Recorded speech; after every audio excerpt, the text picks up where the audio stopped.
Right, let's try this again. That was a very brief foray into YouTube Shorts. They are too short to get a meaningful message across. 15 seconds is not long enough. So don't underestimate the power of a quick breakaway from the farm. Living on grid for a few days. Not that being off grid has given me any problems this last month. But nice to not have to think about the water supply or the animals. Although the first 2 days I did have to think a lot about the animals because of course my worker let me down. So yeah, make sure that you're ready for that. If you're getting livestock and you're going off grid and you think you're going to be able to go away on holiday, never mind how much your budget will get messed up. So I just went away and stayed at a friend's place because I can't really afford anything more than that. And yes, I am doing this while I'm driving, which is very naughty, but I'm a pretty good driver and I'm able to, thanks to my ADHD, keep track of everything else that's going on, and otherwise the car trip's just too boring.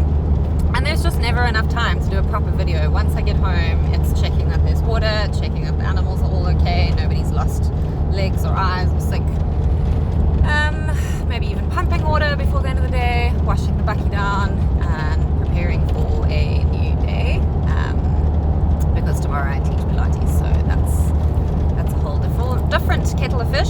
But yeah, so you need someone reliable. You need to be close enough to get in a farm sitter or a pet sitter person that's capable of doing your animals, and they're physically sound and mentally sound, and you know they don't drink. Drinking is a big problem on these farms with laborers, and especially when you go away, you know, cats away, mice will play. Yeah, but not quite so easy to get away on a break, and quite overwhelming now to come back into it. All my lists of things that need to be done before winter really kicks in. But I thought I would just send this message because I'm feeling super happy to be coming back to my creative chaos and the land after seeing a bit of the world outside of my creative chaos. You start to sort of lose the will to live sometimes because of all the struggles.